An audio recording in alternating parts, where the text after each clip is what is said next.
저녁 준비가 한창인 상미 씨. 오늘의 메뉴는 생선구이입니다.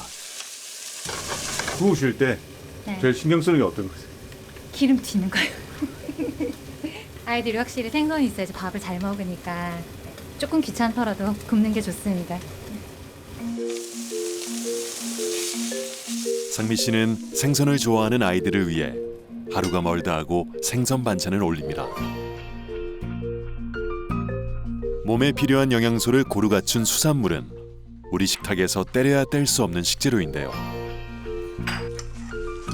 생선부터 육수를 내는 멸치와 다시마까지 수산물은 우리 식생활의 단골 손님입니다. 생선 좋아해요? 네, 그래서 어떤 게 좋아요?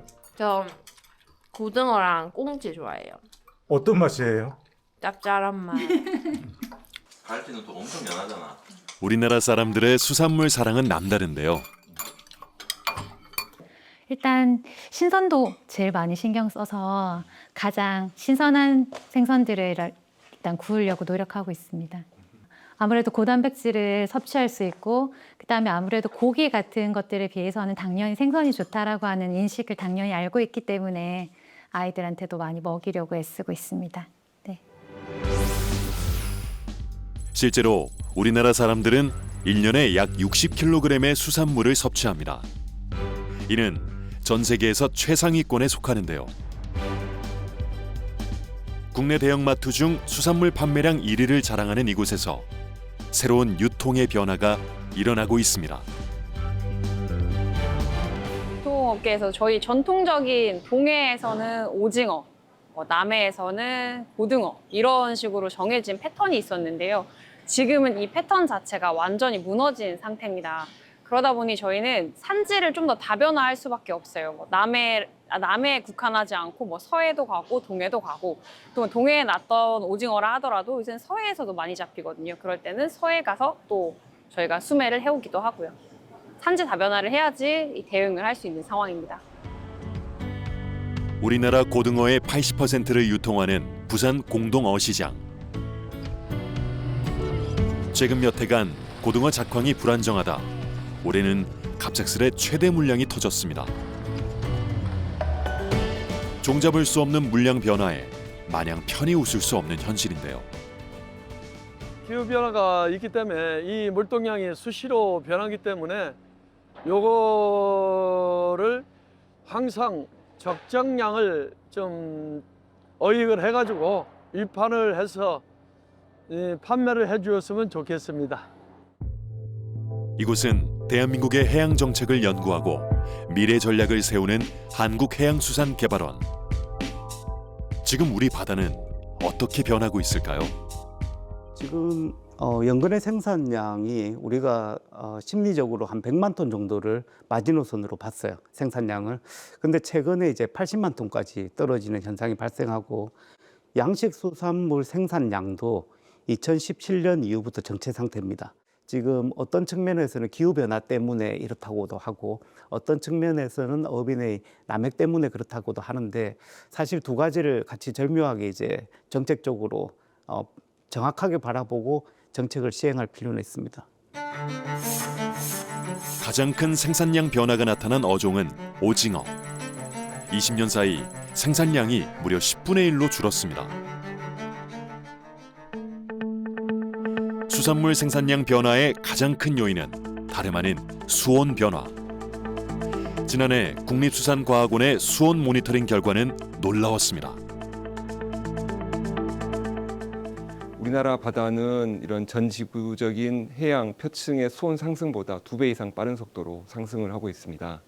그래서 과거 57년간 우리나라 바다를 관측을 해보았더니 57년 동안 1.58도씨가 상승을 했고요. 같은 기간에 전 지구 해양의 수온 상승 정도는 0.74도씨였거든요. 그거보다 2배 이상 이렇게 빨리 상승을 하고 있다고 말씀드릴 수가 있습니다. 남해는 1.15도씨, 서해는 1.27도씨, 심지어 동해는 1.9도씨까지 수온이 상승했습니다. 우리 바다가 뜨거워지고 있습니다. 이러한 수온 변화는 생산량뿐만 아니라 어장의 변화까지 가져왔는데요. 지난해 7월 서해에는 오징어 떼가 풍어를 이루었습니다. 오징어는 동해 울릉도를 대표하는 특산품이었지만 지난해 여름 동해에서 오징어 잡기는 쉽지 않았습니다. 배들은 서해로 향하고 수온이 상승한 동해 바다에는 아열대 어종들이 나타나기 시작했는데요. 수온의 분포 자체도 조금씩 이렇게 북상을 하고 있는 이런 상황이 되는 거고, 그러다 보면 그 특정한 수온에서 살아가는 이런 주요 어종들의 분포, 어장도 바뀌게 되는 현상이 생기게 됩니다. 연안에서 어업을 하는 어민들은 그 변화를 절실히 느낍니다. 어종이 바뀌면서 조업 현장도 위기에 놓였습니다. 지금 기후변화 때문에 옛날에 오징어가 이렇게 축제를 해가지고 오징어 하면 동해안 딱 정해져 있었잖아요. 신진도 쪽에서 이제 오징어 축제를 하고 동해안에 있는 어선단들이 거기 지금 서해안에 가서 조업을 전체 하고 있는 그런 상황입니다. 지금 울릉도나 이쪽 가면 배들이 다 쉬고 있고요. 조업을 포기하고 모든 배들이 지금 서해안으로 이동해가지고 그 어획을 하고 그 고기들이 지금 우리나라에서 지금 산업적으로 풀리고 있는 상태이기 때문에 지금 상당히 우리나라 기후 변화가 이렇게 심한가, 그 해수부나 저기 연구기관에서도 그 어종 지도를 다시 그려야 될 정도로 지금 긴박한 상황입니다. 강원도 속초에 위치한 대포항 앞바다는 동해의 대표적인 정치망 어장입니다. 추석을 간 넘긴 지난해 10월, 동해에는 어떤 변화가 일어나고 있었을까요? 잡히는 게 예전하고 좀 달라집니까? 예, 어종들이 많이 틀려요. 이전에 있던 이제 우리나라에서 이제 연근에서 나누는 어종들하고 지금 이렇게 이제 나누는 어종들하고는 한 몇 년 사이에 나누는 어종들이 많이 차이가 많이 나요. 지금. 네. 바다의 수온 변화는 조업 현황에 많은 영향을 미치고 있습니다. 과거 10월은 이른 명태와 꽁치, 오징어로 가득했을 시기. 하지만 명태와 꽁치가 종적을 감췄고 최근 오징어까지 사라지고 있습니다. 그물에 가득한 이 녀석들은 대표적인 난류성 어종인 만세기입니다. 국내에서는 사료에 쓰이는 어종으로 부산, 제주, 울릉도 연안에서 많이 잡히는 어종입니다. 수심 50m에서 크레인을 이용해 그물을 끌어올립니다. 일기만 좋으면 매일 출항해 6개의 정치망 그물을 확인합니다. 그물 가득 들어찬 만세기 떼 속에 고등어와 방어도 드문드문 모습을 드러냅니다.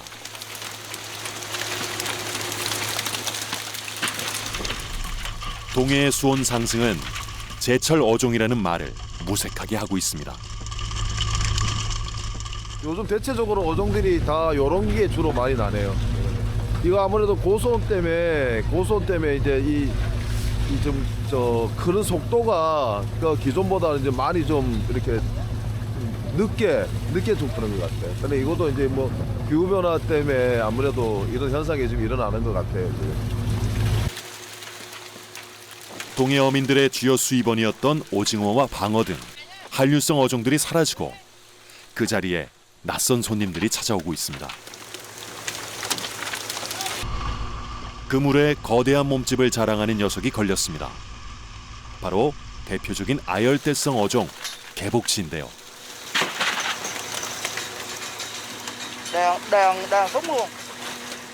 요즘 동해에서 심심찮게 그 모습을 드러내고 있다고 합니다.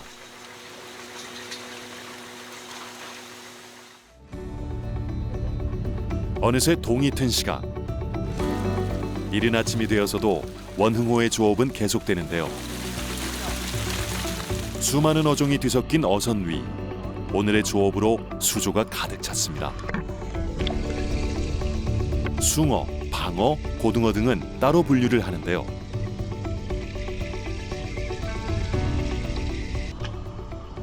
수조 안에 낯선 고기 한 마리가 눈에 띕니다.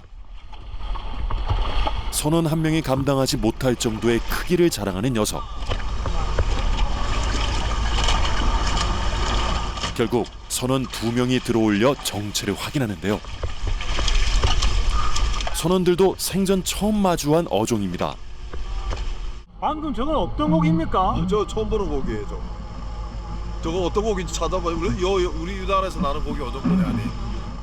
최근에 저 어종들이 우리나라에서 나지 않는 고기들이 많이 보여요. 다양한 어종들이. 그래서 저희들도 그 어떤 어종인지 뭐 좀 이렇게 찾아보고 이래 하거든요. 그래서 그 처음 보는 고기들이 다양하게 많이 나요.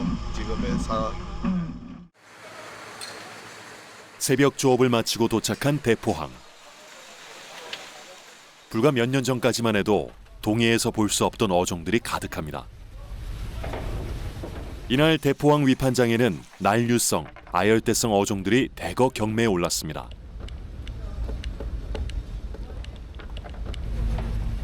단연코 사람들의 눈길을 사로잡은 어종은 바로 개복치.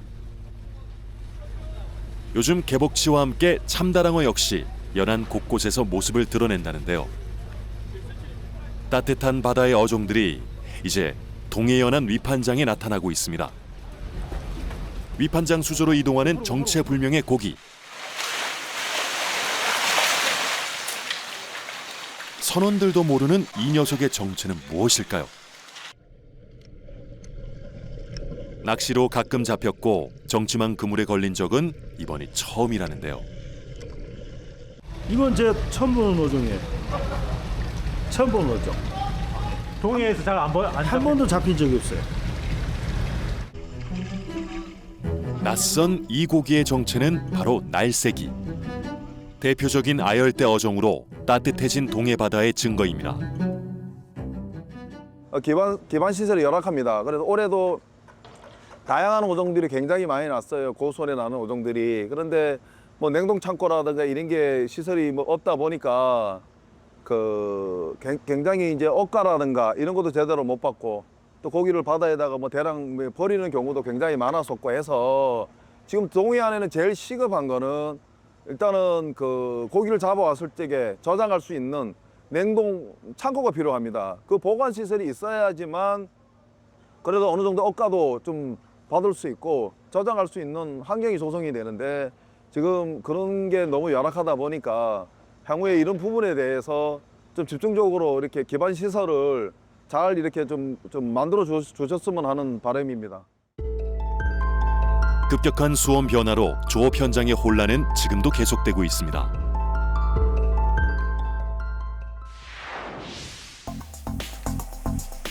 미래수산자원의 지도를 다시 그리기 위해 투입된 국립수산과학원의 조사선 탐구 22호가 분주히 출항을 준비하고 있습니다. 우리나라 배타적 경제수영대 현장 조사를 통해 수산 자원이 어디에 얼만큼 서식하는지 그리고 크기와 생태적 특징 등은 어떠한지 자원 상태를 파악하고 그들이 서식하고 있는 해양 환경을 조사하여 어떠한 변화 양상을 보이고 있는지 파악하는 것이 목적입니다. 탐구 22호는 다양한 현장 조사를 통해 바다의 변화를 파악합니다. 이번 조사는 12일간 동해와 남해, 제주 해역을 중심으로 해양 환경 조사, 난자 치어 조사, 트롤 조사 등 수산 자원 관리를 위한 기초 조사들을 실시했는데요. 가장 먼저 시작된 조사는 난자 치어 조사. 난자 치어 조사의 핵심 장비 봉고 네트를 수심 95m까지 내리기 시작합니다. 그물을 수직으로 내렸다가 비스듬히 끌어올려 전 수심층에 있는 알과 치어를 수집하는데요. 이를 통해 산란지 파악, 종의 변화, 생존율 예측 등을 계산합니다. 특히나 이런 어란 자치어 같은 경우에는 이런 종들의 유역 능력이 그렇게 좋지 않기 때문에 이 해역에서 지금 이 종이 잡혔다는 것은 이 어종의 산란장일 가능성도 있고 그리고 지금 이 수온에 이런 어종이 서식하고 지금 태어났다 이렇게 알 수 있기 때문에 이번에는 트롤 조사를 실시합니다. 바다에 트롤망을 투하한 후 채집한 어종을 모니터링하는 조사입니다.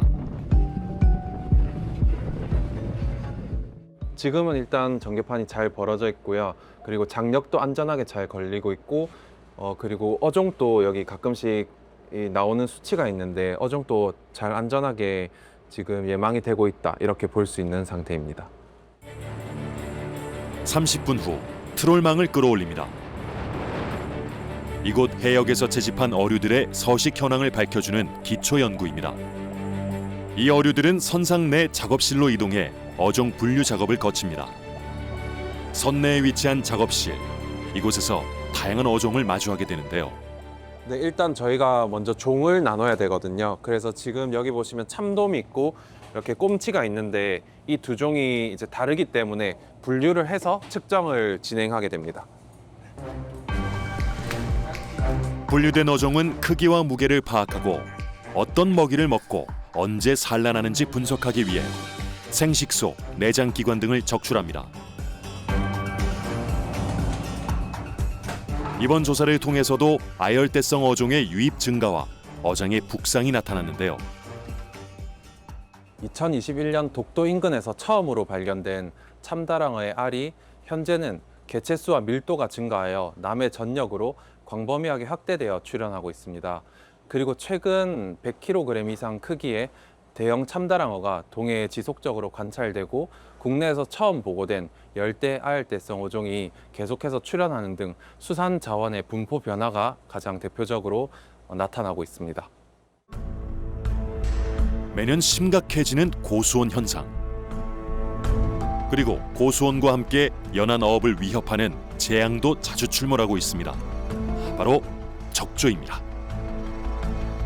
최근 수온 상승으로 인해 적조 피해를 입은 어가 수가 크게 늘어나고 있는데요. 특히 지난해는 길었던 폭염 때문에 적조 피해가 심각했습니다. 6년 만에 남해를 찾은 적조의 습격으로 수많은 어가가 직격탄을 맞았습니다. 일단 저희 어장 같은 경우에는 능성어 한 2톤, 방어 2톤, 그리고 고등어 한 3,000미 정도 지금. 어류가 너무 많이 없어지면 이제 뭐 물가라든지 이런 부분도 또 영향을 미칠 것이고, 그리고 여기에 생활하시는 분들이 너무 많으시니까 그런 부분에 대해서 아마 대책이 필요할 것 같습니다. 지난해 9월 남해의 한 참돔 어장. 추석을 앞두고 한창 참돔 수요가 많을 시기에 적조가 발생했습니다. 인근 어장을 비롯 90만 마리의 참돔이 폐사했습니다. 출하를 앞두고 있어 어민들의 허탈감은 더 클 수밖에 없었는데요. 한겨울 되면 참돔이 한참 제일 잘 나갈 때라. 그런데 이제 이런 현상이 생기지. 어떻게 보면 바꾸기 없죠, 뭐. 전멸로. 적조 피해는 어류뿐만 아닙니다. 경남 고송의 한 가리비 양식장은 고수온에 따른 비산소 수계 현상으로 가리비가 전부 폐사하는 피해를 입었습니다. 한해 농사가 곧 생존권으로 이어지는 만큼 양식 어민들의 한숨은 깊어만 갑니다. 한 해 한 해가 가면서 고수온이나 비산소로 인해 가지고 이 젊은 친구들이 계속 들어와 가지고 이 어업에 종사를 하고 있지만은 여태까지 키워 가지고 이래 가지고 조그마한 새끼 때부터 키워 가지고 이렇게 키워 왔는데 갑자기 이 비산소가 가지고 다 죽어버리니까 지금 젊은 친구들이 많지만은 어떻게 말을 할 수가 없습니다. 적조는 대부분 전남 고흥 앞바다에서 발생하는데 매년 초여름부터 해양 모니터링이 집중적으로 이루어지고 있습니다. 남해 같은 경우에는 수심이 비교적 얕고 그리고 수계도 좀 안정화돼 있고 그 여름철 수온이 적조 생물이 성장하기에 굉장히 좋은 수온 조건이 형성되어 있습니다. 그래서 적조 생물이 초기 발생을 하기 아주 좋은 환경이고 고흥 나로도 인근에서 적조 생물이 발생하는 특징이 있습니다. 탐구 7호는 적조 경보 발령을 위해 해당 해양의 상태와 플랑크톤의 분포를 분석하는데요. CTD 장비를 이용해 수질을 자동 분석합니다. 바다가 적조 생물이 살기 좋은 환경인지 확인하기 위해 수심 5m 간격으로 바닷물을 취수합니다.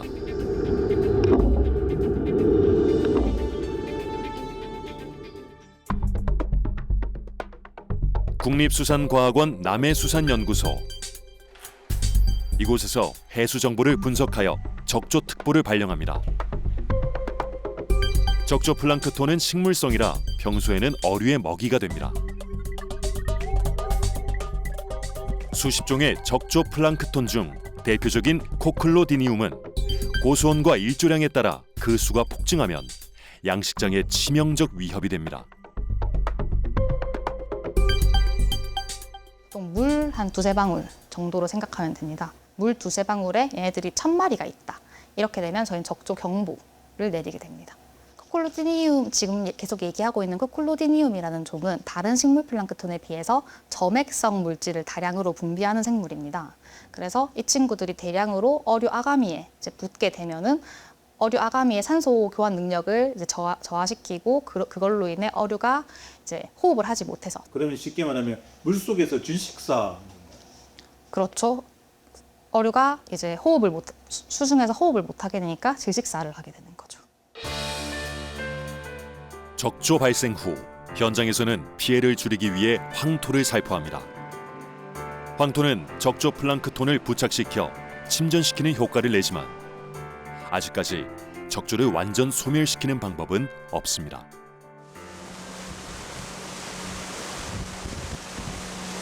세계시장 점유율 1위를 기록 중인 효자 상품 김.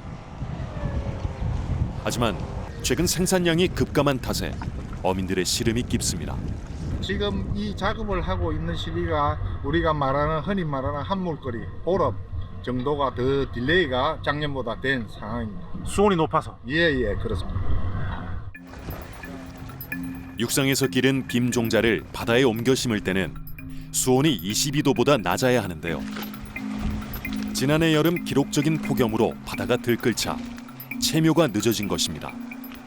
마이 정부에 이래 건의를 해왔던 부분이 일본도 지금 나름 알아보면 고수온에 적응할 수 있는 종자 개발, 우리도 지금 빨리 고수온에 적응할 수 있는 종자 개발이 제일 시급하다. 우리나라 깁이 또 세계적으로 차지하는 비중이 상당히 높기 때문에 원초는 사실 대한민국이 중국, 일본 3개국의 김 생산을 하지만 대한민국이 1위다 보니까 더 정부에서 관심을 많이 가져주면 고맙다고 생각하죠, 어민들은. 어업 현장 곳곳에서 고수온 피해가 점점 심각해지고 있습니다. 이를 해결할 방법은 없는 걸까요? 경남 통영의 한 고등어 양식장. 이곳에서는 치어를 잡아서 가두어 기르는 축양 방법을 이용하고 있습니다. 전체적으로 약 30헥타르. 한 마리수로 따지면 몇 마리 정도 있습니까? 지금 우리가 고등어가 들어있는 가두리는 전부 5케이지 들어있으니까 현재 있는 게 약 한 20만 마리 그 정도 됩니다. 이곳은 2001년 우리나라 최초로 고등어 양식을 시작한 곳인데요. 늦봄에 잡은 어린 고등어를 이듬해 5월까지 케이지에서 키워 전국으로 유통하고 있습니다. 수심 30m 해역에 직경 25m의 가두리망을 설치, 마리당 350g의 상품성 있는 고등어로 판매합니다.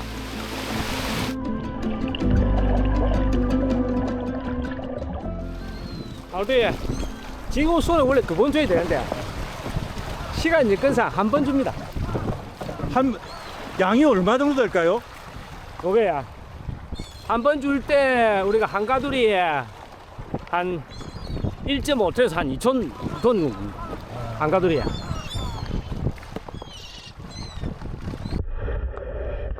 축양 방식은 고등어를 일정 기간 관리해 품질을 높이고 출하 시기를 조절할 수 있다는 장점을 가지고 있습니다. 어업의 안정성을 확보하는 하나의 선택지입니다. 고등어는 좋은 환경에서 잘 기르면 정말 맛있는 고급 어종입니다. 그래서 약간의 시일이 좀 걸리겠지만 언젠가는 우리나라 최고의 국민 생선, 국민회로 자리를 잡게 될 것입니다. 그리고 수요도 늘어나게 될 거고 또 저희들도 양식도 더 활기를 띠게 되고 같은 전성시대가 올 걸로 그렇게 저는 잔뜩 기대를 하고 있습니다. 국립수산과학원의 거제육종연구센터. 이곳에서는 고수온에 강한 어종 개발이 한창입니다. 고등어와 함께 국민생선으로 불리는 넙치. 이 녀석은 일반 넙치보다 성장 속도가 30%나 빠른 킹 넙치인데요. 길이는 지금 80에서 한 90cm 정도 될 거고요. 무게는 7-8kg. 예. 저 정도면 아주 상품성이 뛰어난. 이 정도 크기면은 시장이 없어요. 킹넙치는 2004년 개발에 착수해 현재까지 9세대 핵집단까지 만들어진 국내 육종 기술의 대표 상품인데요. 2010년부터 민간에 보급되고 있습니다. 일반 너치 같은 경우는 지금 한 12개월 정도 소요된다면은 킹너치 같은 경우는 10개월. 어떤 때 빠르면은 잘 키우는 집 같은 경우 이제 8개월 만에 1kg를 만들어서 출하를 할 수 있습니다. 넙치를 빠르게 키우면 그만큼 생산 원가를 절감할 수 있습니다. 킹넙치 같은 품종의 개발은 곧바로 어가 수익 증대로도 이어지는데요. 20년이 넘은 넙치 품종 연구는 현재 고수온에 강한 넙치 개발로 이어지고 있습니다. 걔네들의 어미들, 엄마와 아빠를 그 친자 확인 기술로 찾아가지고 다시 그 어미와 암컷과 수컷, 엄마 아빠를 가지고 이제 새끼를 만들면은 걔네들은 1세대, 고수온 내성 1세대로 만들어질 수 있습니다. 육종은 시간과의 싸움입니다. 고수온에 강한 품종 개발까지 최소 4년이 걸린다고 합니다. 계속 기후 변화라든지 지금 남해기나 기후 변화에 따라서 바다에 있는 저희가 먹을 수 있는 수산물들은 점점 줄어들 거고, 그로 인해서 저희가 수산물을 섭취하기 위해서는 양식밖에 답이 없다고 저는 생각을 합니다. 국내 넙치 생산량의 60%를 차지하는 제주도. 김성석 씨는 이곳에서 31년째 넙치를 기르고 있습니다. 양식장은 수온 조절이 가장 중요하다는 그는 제주 바다의 온도 변화를 절감하고 있습니다. 겨울철 최저 수온이 한 12도 내외였는데 지금 현재 겨울철 최저 수온이 14도 내외입니다. 그러니까 한 2도 정도 상승했다고 저희는 체감하고 있습니다. 변온 동물이기 때문에 수온에 따라서 자기 체온을 유지하고 변화하고 이럽니다. 그렇기 때문에 2도의 그 체온 변화는 엄청난 게죠. 사람도 1도 정도 체온이 올라도 열이 엄청나는데 물고기한테 겨울철에 뭐 2, 3도 뭐 특히 뭐 체온이 올랐다 그럼 심각한 거죠. 결국 육상 양식업도 자연 해수를 사용하기 때문에 환경에 의존할 수밖에 없습니다. 변화한 수온은 시설 관리의 한계를 드러내고 새로운 대응을 요구하고 있습니다.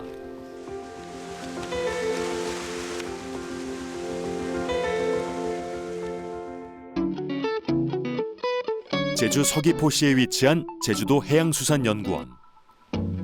이곳에서는 고수온에 강한 대체 어종 개발에 힘을 쏟고 있습니다.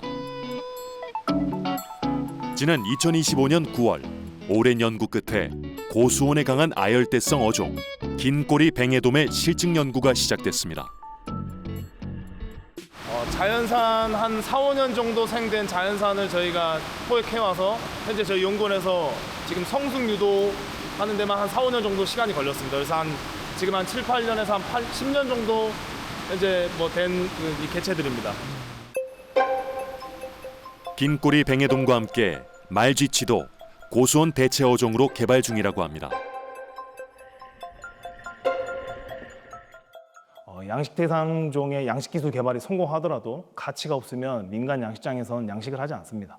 긴꼬리 뱅에돔과 말쥐치가 고수온에서도 양식이 가능할 것으로 저희가 판단하는 것뿐만 아니라 제주도 내에서 현재 긴꼬리 뱅에돔 말쥐치의 고급 횟감으로 쳐주고 있고 조림, 물회 등과 같이 다양한 방면에서 현재 수요로서 제가 계속 지속적으로 사용하고 있는 어종이고, 이런 이유들 때문에 이 두 어종을 선택하게 되었습니다.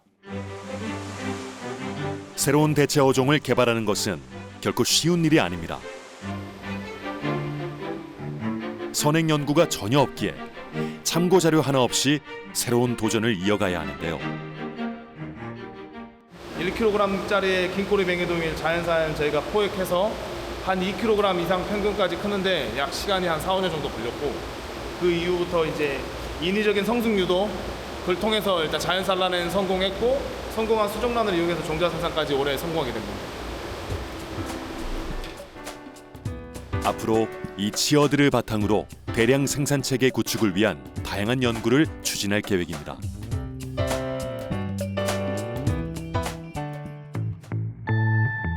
국립수산과학원 산하의 제주도 아열대 수산연구소. 이곳도 고수온에 강한 대체 어종 개발에 박차를 가하고 있습니다. 이 녀석이 바로 28도씨 이상의 고수온에서 잘 성장하는 벤자리인데요. 남해안에서 수온 상승기에 잡히는 대표적인 어종입니다. 저희가 2021년부터 양식 기반 연구를 수행을 해보니까 이 벤자리가 수온, 고수온에도 강하고 그리고 염분, 저염분에도 강한 환경 변화에 강한 어종임이 발표돼서 저희가 고수온 대응 품종으로 지금 개발하고 있습니다. 새로운 양식 품종을 만들기 위해서는 수많은 노력과 시간이 필요합니다. 어미 집단을 구성하는 데에만 여러 해가 소요되죠. 하나의 집단을 만들려면 못해도 200에서 300여 마리는 수집을 해야 되는데 연구를 시작할 때 가장 힘든 점 그런 어미들을 수집하는 일이 가장 힘든 부분이라고. 자연에서 포획을 해야 되는 건가요? 네네. 이곳은 또 다른 대체 어종 참조기의 어미 집단이 있는 수조입니다. 참조기 양식 연구도 올해로 7년 차에 접어드는데요. 한 품종을 산업화시키는 데는 평균 10년 이상의 기간이 소요된다고 합니다. 다른 개체들에 비해서 성장이 빠르고 형태가 좋고 또 채색이 뛰어난 개체들을 좀 선별해서 저희가 앞으로 이제 산업화를 위한 육종 기초 집단으로서 구축을 해놓은 어미 집단이라고 말씀드릴 수가 있습니다. 바다의 상황은 더 이상 예측하기 어렵습니다. 최근 참조기 어획량은 해마다 감소하고 조업의 불확실성은 커져만 가는데요. 변화하는 바다 앞에서 양식 산업의 역할도 커지고 있습니다. 우리나라의 주요 양식 어종인 넙치, 조피볼락 같은 경우에는 28도씨 이상의 고수온에 굉장히 좀 취약한 부분들이 있습니다. 그리고 양식 산업이 그러한 주요 양식 어종에 집중되어 있는 경향이 있기 때문에 새로운 신품종을 개발을 함으로써 고수온으로 인한 피해를 줄일 수가 있고요. 그리고 또 특정 어종에 집중되는 그런 산업적인 구조를 좀 개선할 수 있는 전략이 될 수 있다고 생각합니다. 네. 아열대 수산연구소에 마련된 지름 23m, 수심 8m의 국내 최대 규모의 수조. 이곳에서는 빛과 수온을 인위적으로 조절할 수 있는데요. 이 거대한 수조에서 새로운 양식 연구가 진행되고 있습니다. 대표적인 아열대성 어종인 참다랑어입니다. 미래 양식 먹거리를 위한 새로운 도전입니다. 기존에 있는 양식 품종들이 그 환경 변화에 계속 적응을 할 수가 없습니다. 가두리라는 제한된 환경에서 서식을 하기 때문에 원래 자연 상태에 있는 개체들은 이제 도망도 가고 피해서 가는데 그렇게 할 수 없으니 새로운 양식 품종이 대체돼야 되고, 그리고 기르는 어업으로 그렇게 가야 하는 거고, 그다음에 자연 상태에서 잡히는 것들은 종이 바뀌면 또 그거에 맞춰서 또 잡아서 이렇게 또 연구가 또 진행돼야 되고, 이렇게 좀 공존을 해야 될 필요가 있다고 저는 생각을 하고 있습니다. 경남수산자원연구소의 가리비 양식 시험장. 어패류 역시 새로운 양식 품종의 개발에 속도를 내고 있는데요. 국내 가리비 양식의 대표종 홍가리비. 지난해 고수온과 비산소 수계의 영향으로 생산의 위기를 겪었습니다. 올해는 이제 고수온에 작년에 그 고수온 현상에서 살아남은 개체를 이용해서 종자 생산을 실시하였고, 요 세대를 생산해서 다시 모패로 양성하고 그 모패가 다시 자손을 만들게 된다면 유전적으로 고수온에 강한 인자가 보존될 것이라고 예상을 하고 있습니다. 어패류는 해양 환경에서 살아남은 종을 채집해 육종 연구를 진행하는데요. 해외 품종을 이식하거나 원조 양식종인 해만가리비 등을 활용해 교잡종 개발이 진행되고 있습니다. 크기는 작을지언정 유전자 다양성이 높기 때문에 환경에 대한 내성이 강합니다. 그래서 요거 요 품종을 이용해서 다른 품종이랑 교배를 한다든가 아니면 요거를 선발 육종을 적용해서 쌍꺼풀 사이즈까지 빨리 클 수 있는 방법을 개발한다든가 그렇게 하다 보면 지금 현 가리비 양식에 문제가 되는 양식 품종의 핵이라 홍가리비만 양식하는 현상에 대해서 대응할 수 있지 않을까라고 이걸 추진하고 있습니다. 여름철 고수온 시기에 생존한 국내 토속종 비단가리비를 활용해 고수온 대응 품종 개발 연구도 추진 중입니다.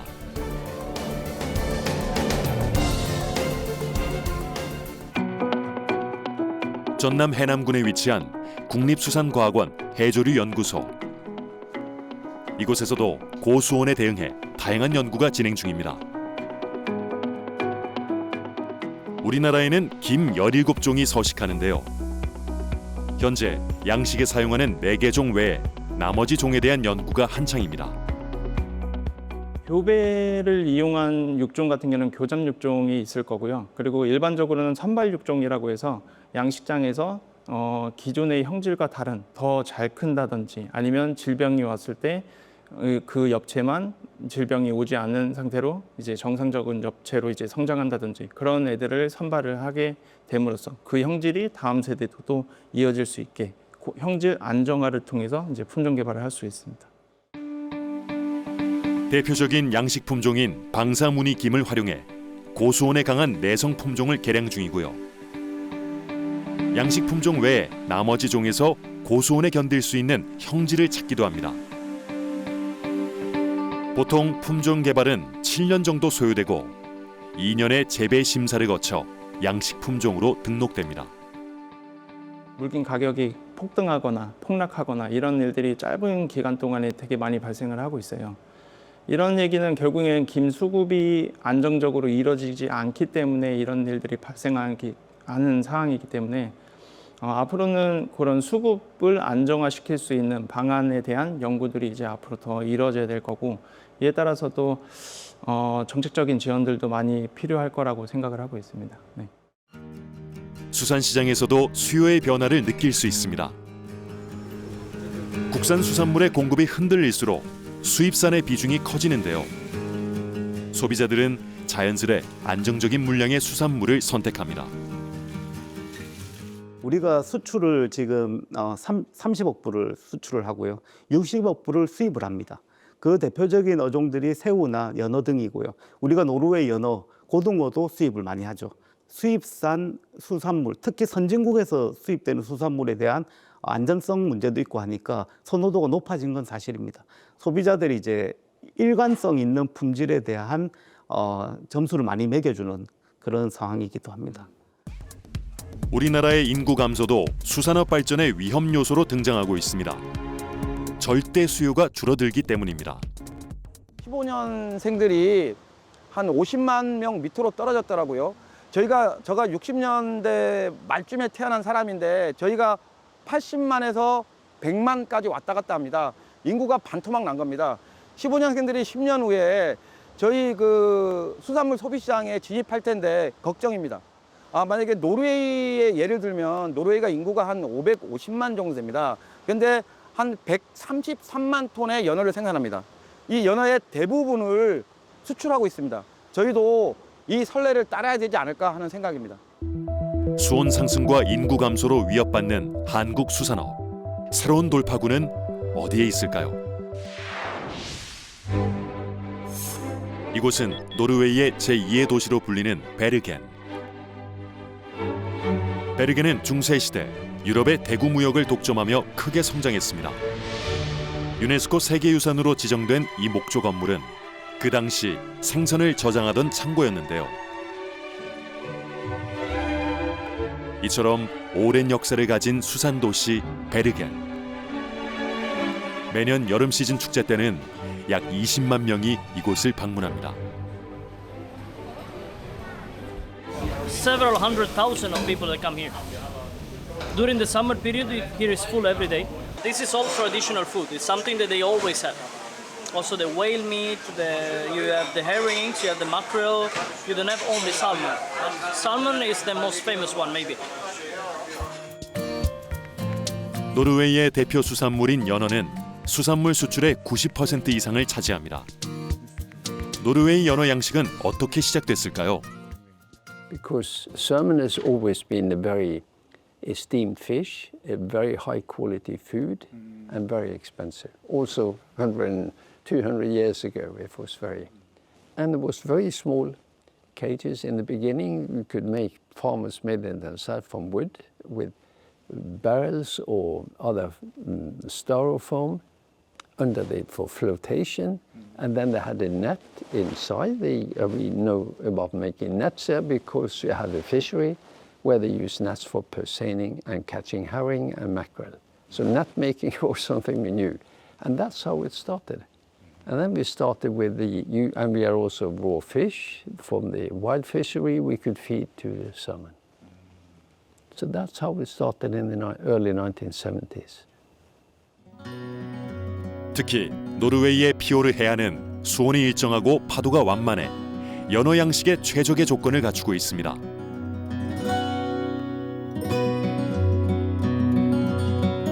이곳은 양식 인허가 업무를 보는 노르웨이 수산청. 연어는 노르웨이 경제에서도 중요한 역할을 하고 있는데요. Well, it's around 5.8% of the export value. So it's combined with wild fish, it's the second largest export business. But actually it means much more because we have the rain export. We also have the industry around it with all the technicians and industry developing knowledge, technology. All the science and everything around. So it's a really a big and important part of the Norwegian economy. Yes. 노르웨이 양식업의 성공은 엄격한 허가 정책과 관리 시스템이 뒷받침하고 있습니다. 특히 눈길을 끈 건 신호등 관리 시스템인데요. If the conditions for the wild salmon is okay, then we could say green, and the producers are allowed to grow each second year. If it's in yellow, then it's tend to be danger, and they are not allowed to grow. And if it's measured red on behalf of the wild salmon, then they are obligated to take down their production with several percent. 이곳은 연어 양식의 중심지 노르웨이의 트론헤임입니다. 세계 2위 규모의 연어 양식 업체가 이곳에 본사를 두고 있는데요. Hello and welcome to Norway. This is the Salmon Nation. 별도의 홍보관을 만들어 연어 양식의 역사부터 생산 과정, 가공과 유통에 이르기까지 연어 양식 산업의 전반을 관람객들에게 홍보하고 있습니다. So what we want to do here is showcase everything that we're doing in the salmon aquaculture industry in Norway. What we want to do is we want to tell everyone about what we're doing, so be very transparent and open about our operations. And it's both for educational purposes, so to grow the overall understanding of the industry, and it's also kind of a community engagement service, so to interact with the general public coming here in the coastal communities as well. Yes. 그렇다면 실제 연어 양식장은 어떻게 운영되고 있을까요? 이곳은 트론헤임에서 차로 2시간 정도 떨어져 있는 연어 치어 양식장입니다. 수정된 연어알을 가져와 250g의 치어로 키우는 육상 양식장입니다. Yeah, what we have to have in mind is that the fish have the same temperature as the environment. That means that the fish grow faster on a higher temperature and slower with colder temperature. So the growth rate varies depending on the temperature. And one cycle on land in these facilities takes between 9 to 12 months. 이 치어 양식장의 가장 큰 장점은 라스 시스템입니다. 제한된 자원인 물을 재활용하고 수온을 적정 온도로 유지하는 친환경 기술입니다. that you reuse 99% of the water all the time. That means that you only add 1% new water at all the time. And how we do that is of course that we have to clean the water. We let the water go through a biological filter, which is bacteria that's convert ammonia to nitrate at the end, and that is not poisoning for the fish. We do every 20 minutes. So all the water is changed between 30 to 20 minutes in the tanks. 이렇게 9개월 정도 키우면 연어는 바다로 나갈 준비가 됩니다. 연안에서 5분 정도 떨어진 곳에 위치한 연어 가두리 양식장으로 향합니다. 이곳의 시설은 어류 복지, 환경 영향, 사회적 기준 등에 따라 ASC 인증을 받았는데요.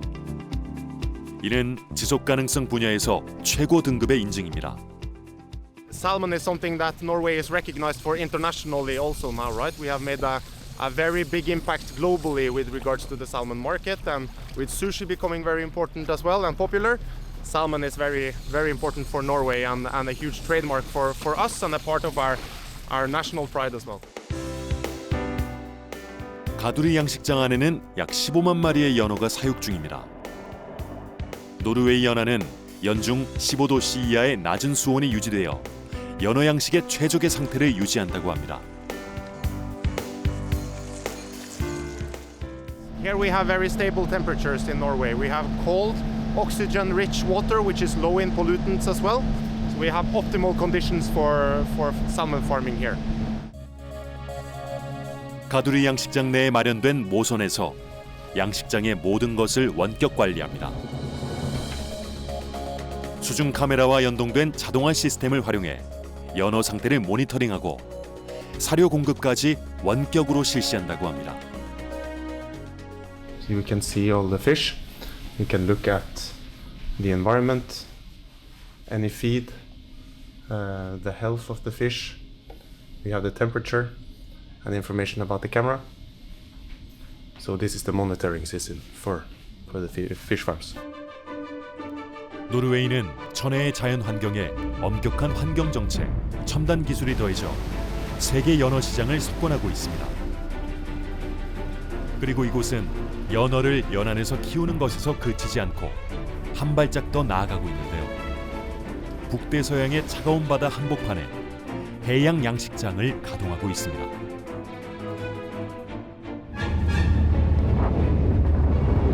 Welcome to Ocean Farm. 이 해양 양식장은 바다 한가운데 설치된 직경 110m, 높이 69m의 거대한 구조물입니다.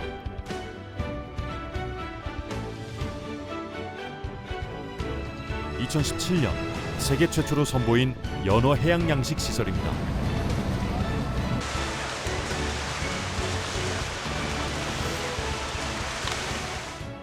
This is pioneering technology and innovation, the first of its kind, an ocean farm, here out in the exposed sea outside Frøya in Norway. Inside here we have a little over 1 million salmon. They came here a few months ago and they will be here for a full year before we take them into harvest. 이 하나의 구조물 안에서 최대 160만 마리의 연어를 기를 수 있다고 합니다. 반잠수식 설계를 통해 거친 파도와 바람에도 흔들림 없이 떠 있을 수 있는데요. 이곳 역시 관제실의 모니터를 통해 연어의 움직임과 상태를 실시간으로 모니터링합니다. 단 4명의 인원만으로도 이 거대한 시설 전체를 운영할 수 있습니다. 노르웨이 양식업의 지속 가능한 대안으로 평가받고 있다고 합니다. As you know, 70% of the globe is water, but less than 5% of the global food production happens at sea. There is a huge potential here, and you can see this farm, it's massive, but in the big ocean, this is just a tiny circle. 양식 연어의 마지막 행선지는 프레야의 가공 공장. 이곳에서 연어는 2시간여의 가공 과정을 거쳐 세계 각국으로 수출됩니다. Well, it's different on the sizing. Like we have the Japanese customer, they prefer to have 4 to 6 in general. In South Korea, they prefer to have 6 kilogram up, 6 to 7 kilos. Then we have Taiwan, that the bigger the better, so they like to have 8 kilogram fish. 이 가공 공장은 단순한 가공 시설을 넘어 지역 공동체를 유지하는 주요 거점으로 기능하고 있습니다. 800 in this facility, but also people on the seasides. Also, all the supplier industry companies, it adds on to everyone to having this industry in the small communities along the Norwegian coast. And there are many stories like SalMar, other companies, other areas as well. So it's basically what keeps the coastal areas alive, this industry. Very important. 지역을 살리는 기반으로 시작해 어느덧 노르웨이의 수출 경제를 떠받치는 연어는 이제 한국 수산물 시장의 단골 메뉴가 되었습니다. SalMar have 6 branch offices in 6 different countries in Asia. Korea was the second establishment from SalMar, and over the last years, it's the market and area that has grown the most. We have a high market share in Korea, and we love Korea, and Korea seems to love our salmon. 노르웨이 양식의 특징은 연어에서 시작된 양식 기술이 다른 어종으로 이어진다는 것인데요. 이곳은 노르웨이 서부에 위치한 한 송어 양식장입니다. We have 1,000 cubic tanks with around 150,000 fish. There are about 200 grams today, and we feed around 500 to 600 kilos every day right now. So when we feed 24/7, there's always lights on in here, and there's automatic feeding. 송어 양식장은 연어 양식장과 동일한 자동화 시스템 기술을 그대로 활용하고 있는데요. 송어는 사료를 많이 먹는 어종이라 하루 정해진 횟수 대신 식욕에 따라 사료를 줍니다. 따라서 사람이 일일이 확인하기 어렵기 때문에 사료 공급도 자동화되어 있습니다. 물을 순환하는 라스 시스템도 동일합니다. 유익한 박테리아가 서식하는 바이오칩을 통해 물을 여과하는데요. 순환 여과 시스템은 노르웨이 수산 양식의 기본입니다. 이 양식장 역시 통제실 모니터를 통해 모든 공정이 관리됩니다. We have to use this also because of energy, and to be able to produce this much fish on land, we have to recirculate the water, because it would take too much water to produce this much fish. We don't have that. We don't have this much water available to produce this much fish on land without recirculation. 송어도 연어와 마찬가지로 민물과 바다를 오가는 회유성 어종입니다. 이곳에서는 부화된 송어를 250g까지 키워 출하하는데요. 고객의 요청에 따라 최대 600g까지 키울 수 있다고 합니다. 송어 바다 양식장으로 향합니다. 피오르 해안의 차가운 수온 속에서 대형 양식장과 다를 것 없는 관리 시설을 갖추고 있는데요. 이곳에서는 수온 변화로 인한 질병 발생을 우려하며 엄격한 환경 규제를 따르고 있습니다. Environment is very important to us.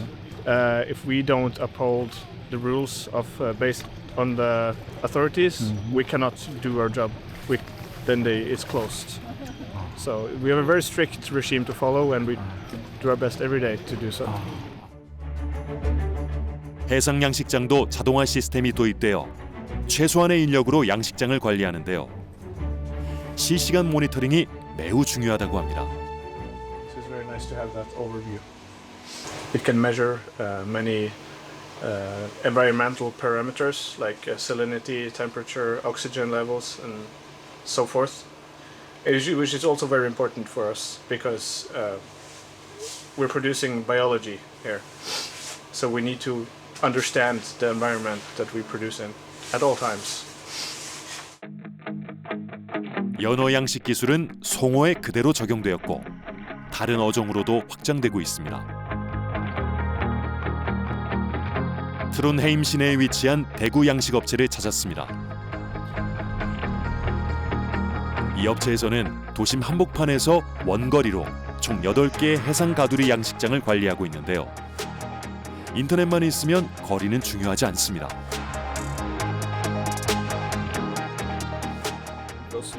Yeah, Prosvika. Oh, 12 years ago. How far is it from here, Prosvika? About 700 kilometers. 700 kilometers from here. Yeah. Long distance. Long distance. But everything can be fixed with internet. 수심 아래 환경은 사람이 일일이 볼 수 없기에 카메라를 활용한 원격 제어 시스템은 노르웨이 양식업의 경쟁력으로 자리 잡았습니다.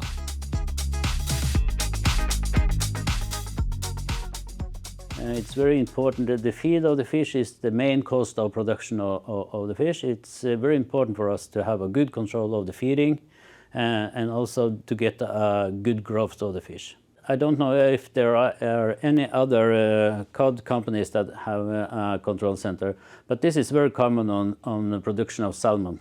They have been working with this for 7-8 years now. 이곳은 트론헤임 시내에 있는 해저 탐사 컨설팅 회사입니다. 양식장의 인허가에 필수적인 해저 지형 데이터 분석 기술을 보유하고 있는 곳인데요. 양식장이 해당 해역을 오염시키지 않도록 까다롭게 조사합니다. Long process and takes years in order to make sure that we can actually be able to put the salmon in the cages. So you first have to make a whole load of documents and make sure that the environmental basements for the salmon are there. And if we are then making application over to the government, it will be spread out to different kind of directorates and make sure that everything is okay. And then maybe after 2 to 4 years, you will in the end get the approval for a salmon's farming site. 양식의 지속 가능성을 위해 정부의 철저한 관리 속에 양식업이 이루어집니다. One of the reasons why this is so we are having really high requirements here on the governmental side is because we have to make sure that everything is okay in order to take care of the future generations. So the future generations is really important for Norway and also for EU in general, that we also take care of them. So we make sure that the farming or anything that the human being is making, everything that we are making in the sea, we have to make sure that everything is done in the environmental friendly way. And this going to be okay for also the future generations. That is really important. 천혜의 자연 환경과 이를 뒷받침하는 기술, 그리고 지속 가능성에 대한 사회적 합의 속에서 노르웨이의 양식업은 꾸준히 성장해 왔습니다. 그 결과 노르웨이는 지금 세계 양식업을 선도하고 있습니다. 우리나라를 대표하는 수산물 업체 부산 가공공장. 이곳은 철저한 위생관리 속에서 수산가공식품을 생산하고 있는데요. 이곳의 주요 품목은 바로 원양어선으로 잡은 참치. 이곳에서 원양 냉동 참치가 매일 하루에 25톤 정도 처리됩니다. 세계 각국의 소비 형태에 따라 맞춤 형태로 가공되어지는데요. 이렇게 손질된 참치는 각국의 식탁으로 향합니다. 그런 사이즈별, 형태별로 이제 오더를 받습니다. 그러니까 뭐 40kg 이상 되는 원어로 로인 형태로 해달라, 뭐 15kg 이상 되는 원어로 뭐 스테이크 형태로 해달라, 이런 식으로 그게 업체마다 요구하는 사양이 다 다릅니다. 거기에 맞춰서 저희가 가공해서 판매를 하고 있습니다. 우리나라에서 연어 수요가 늘어나자 이 업체는 노르웨이, 칠레산 연어를 수입해 필렛과 훈제 연어 형태로 국내 소비 시장에 판매하고 있습니다. 원산지를 넘어 수산물의 안정성과 품질이 더욱 중요해지고 있는 요즘, 우리 수산업의 가치도 더욱 강조되고 있습니다.